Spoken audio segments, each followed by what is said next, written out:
y'amabuye y'agaciro muri Repubulika Iharanira Demokarasi ya Congo. Donc izo organisation ziri kubitegura kugira ngo barege leta ya Kinshasa izashirwe mu nkiko kuba yaragiye kure igakoresha ama mercenaires kandi bitemewe.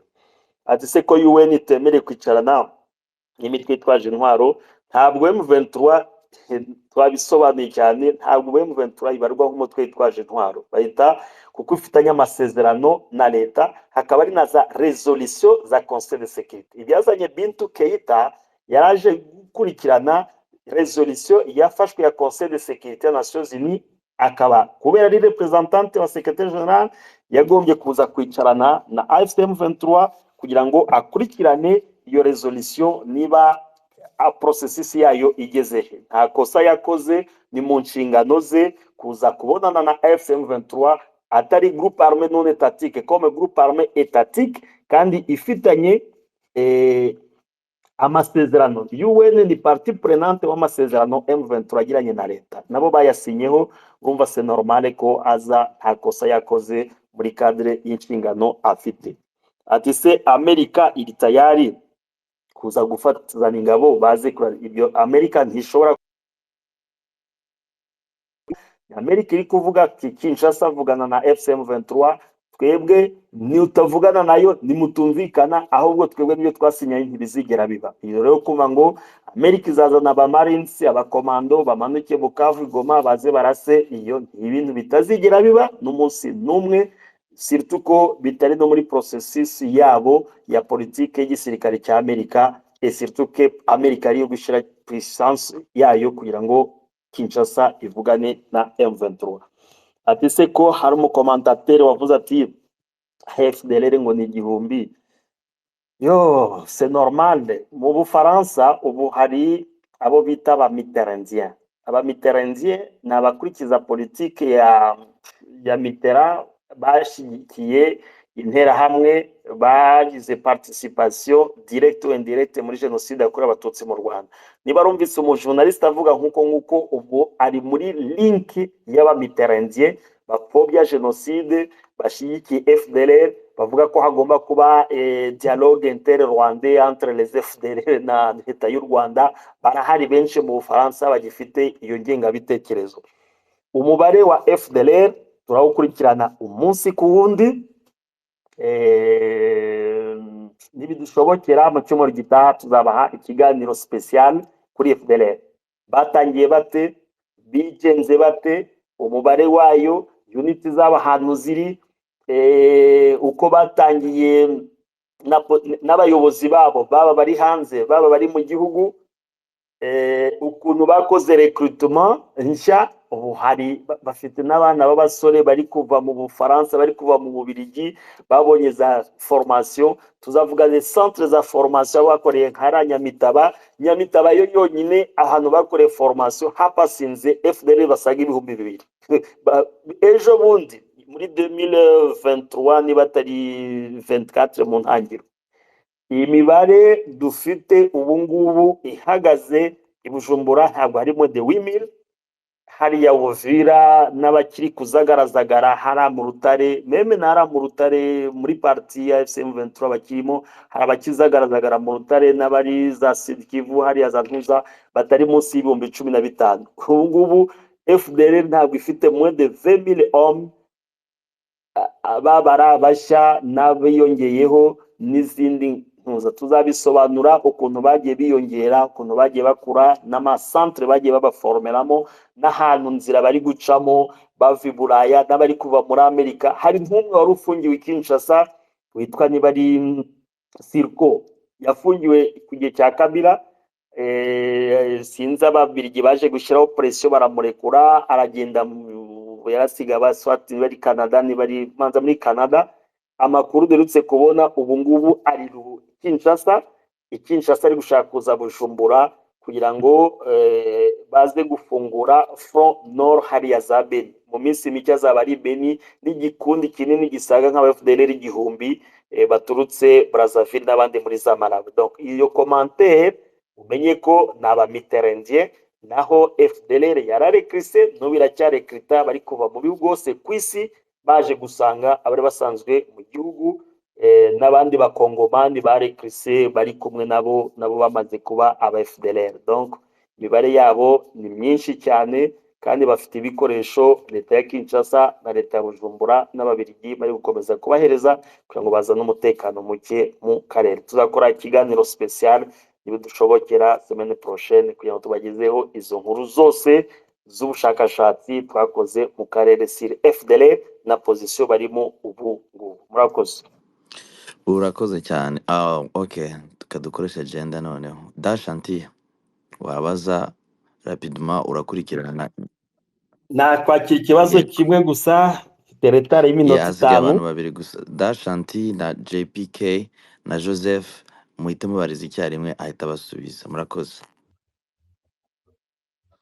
murakoze cyane kumpa ijambo ndabaramutsa mwese. Nanjye ikibazo cyanjye kiragaruka tuna ku FDLR. Nkavuga bishoboka bite kugira ngo umuntu amenye chiffre exact umubare nyawe w'aba FDLR. Aussi longtemps numva ko hariho bamwe baba nko mu parike de Kauzi Biega nangwa Virunga nangwa mu mashamba za Walikale nangwa za Kisangani. Niyo question nari mfite, ni gute umuntu yamenye umubare nyawo. Murakoze. JPK wihuta ukurikirana na Joseph.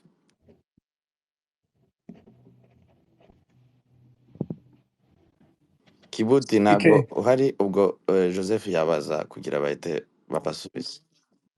Ndabona JPK yatinze nabaza. Murakoze. Njyewe ikibazo mfite ni ikijyanye n'amasezerano ya Washington hagati y'u Rwanda na Congo. Ndabazaga Oxygen mu ubusesenguzi bwawe mu ngingo zigize ari amasezerano, ni izihe ngingo zigaragaramo nk'aho ziri positive kuri Congo, ni izihe zigaragara nk'aho ziri negative nanone kuri Congo,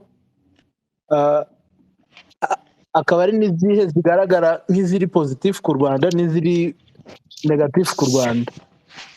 Kuko impamvu ntekereza gusobanukirwa n'ingingo ziri negative kuri Congo cyane nuko bakimara gusinya wabonaga baselebura ko hari ibyiza baba babonye, ariko bigeze mu kubishyira mu bikorwa ukabona ko Gisegeta asa n'uwahindutse nyuma yo kuva gusinya. I mean nyuma yo ko ministre we avuye gusinya ari amasezerano ya Washington. Murakoze. Murakoze. Harobajije ati se FDLR ko ziba mu mashyamba imibare yabimenyekana ite? Ndakubwira ko ni abantu kandi bafite administration, bafite ikoranabuhanga. Ngira ngo ikintu kigoye kubara ni umusatsi uri ku mutwe w'umuntu, ariko abantu barabarika. Kandi niba wumva ko turi abashakashatsi mu byerekeranye na geopolitique, ngo hari information tugeraho accès itari disponible ku bantu bose nk'abashakashatsi. Iyo mibare nkubwira yakorewe ubushakashatsi ntabwo ari imibare iri inventé. Navuze ko tuzakorera ikiganiro special uko iyo mibare yamenyekanye n'ukuntu yagezweho na formation zitandukanye zagiye zibera na n'ibimenyetso bindi bifatika y'amaliste atandukanye yagiye abaho accès na service z'ubushakashatsi muri geopolitique dukora mu karere. Kuko ni parmi ikibazo wumva ko gihagurukiwe na Amerika, gihagurukiwe na Qatar, gihagurukiwe n'ibihugu byose. Ntabwo ari ikibazo cyo guceceka, ni ikibazo kiriho organisation nyinshi cyane zikoraho ubushakashatsi, harimo na organisation zacu twagize accès kuri ayo makuru tubapartage muri uyu mugoroba nangwa kuri aya manywa sadepa na region murimo. Ati se ni avantage iri muri aya masezerano kuri Kinshasa? Urebye cyane aya masezerano ari muri desavantage ya Kinshasa presque point zose. Desavantage dans le cadre que ari ibintu bimwe bizabagora kubishira. Babyumvise ngira ngo nabi, niba ari Igifaransa cyabagoye, niba ari Icyongereza simbizi. Higiye bababwiye ati u Rwanda ruzagira levée de mesures défensives. iyo levée de mesures défensives bose basobanura ngo ni ingabo za Congo ngo ziri mu Rwanda ngo zigomba gutaha. Nta hantu natyo muri iyo raporo ngira ngo iri disponible kuri internet aho bavuze ngo hari ingabo za Congo ziri mu Rwanda ngo zigomba gutaha. Uko niko Kinshasa interprète igihe bavuze ngo hazaba levée de mesures défensives. Ils n'ont pas compris. Il va pas d'affaires spécialistes muri défense et sécurité. Quand on parle de mesures défensives, ntabwo ari mesures offensives. Il y a la différence entre les mesures offensives et défensives. Défensive nuvuga ngo uri iwawe washizeho urugi washizeho igikuta, ntabwo uri iw'abandi. Offensive wagiye ko offense abantu. Je sais pas si c'est le français qui les a compliqués. Ibyo simbizi n'ubu sinamuyaya ariko bivugana bati ko c'est un communicateur. Il ne comprend pas pourquoi igihe bavuze ngo lever des mesures défensives. Niba bavuze mesures défensives biri ku mipaka y'u Rwanda iri kwirinda ibitero bishoboka kuva hanze. Ahantu ntacyo bavuze ko ingabo ngo z'u Rwanda ziri muri Congo ngo zitahe, nta naho banavuze ko zihari. Ça c'est de un. Kinshasa rero yagira celebra ngo bavuze ngo ingabo z'u Rwanda ngo zitahe ngo voilà ngo barabihakanye ngo none barabisinyiye. Baza kwiretumva ko les mesures défensives c'est autre chose, ça n'a rien à voir n'ingabo ziri muri Congo. Alors ikindi bababwiye ati nuko kibagoye nuko bagomba kuneutraliza abazalendo n'interahamwe. Donc urebye ibirimo byose ni sinavuga ko ari des avantages ariko biragoye ko intuza icoboka. Ikirimo kiri avantage ku Rwanda nuko u Rwanda rwahawe ubushobozi bwo kujera Congo bubuhawe n'iyo akoro kandi Congo irabyemera. Nabivuze amaparke nationaux y'amashanyarazi kuri Rusizi, kujera nani Kivu, petrole ni la chaîne y'approvisionnement, ngo ni ibintu bizongera plus-value kuri économique régionale. Alors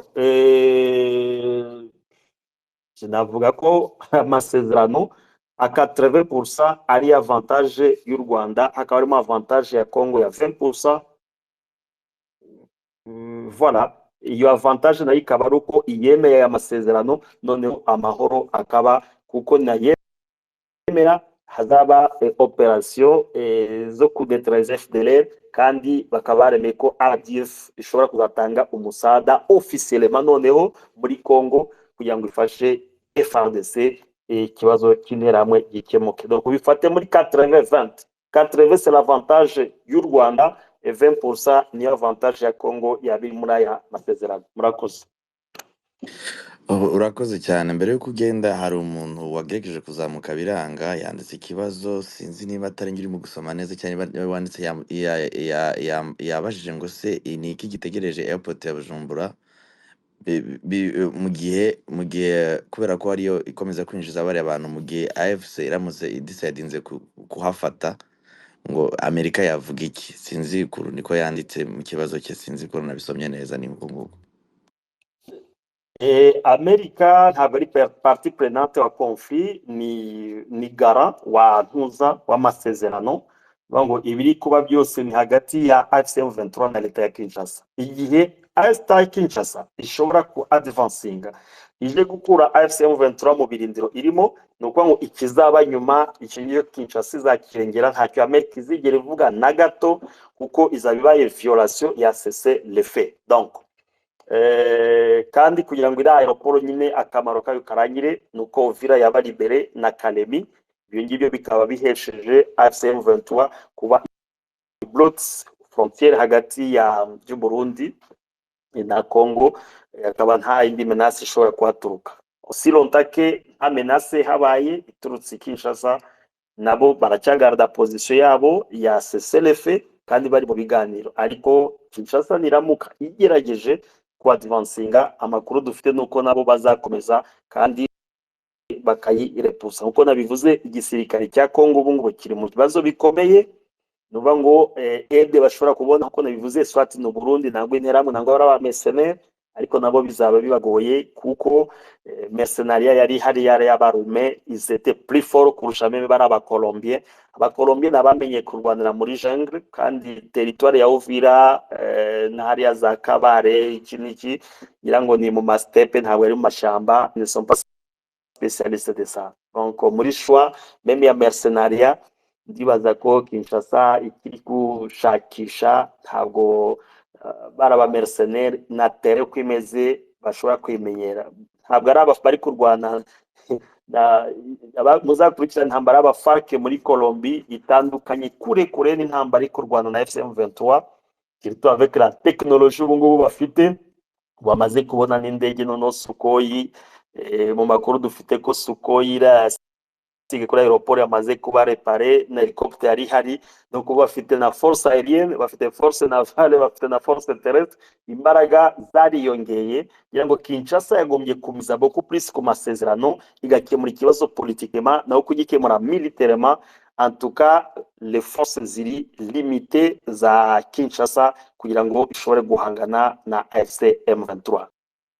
Donc muri résumé Doha tuyitegereze, ariko ngenda yiha chance nke par rapport y'aba acteurs bariyo baba extremiste n'ibitero Kinshasa iri gukomeza gutegura, kandi Washington ikavuga ati twebwe niba ayo masezerano twahasinye hagati y'u Rwanda na Congo azajya mu bikorwa aruko Doha havuyeyo ikibazo kiri positif. Niba kuvuga ngo Doha ni hatava ikibazo kiri positif, ngo n'amasezerano ya Etats-Unis ya Washington ntacyo azaba maze, tuzasubira muri case de part, ngo urugamba ruzongera kukomatana, imara gukomatana uzagira imbaraga akanesha undi agashinga leta ye nkuko abishoboye. Murakoze cyane.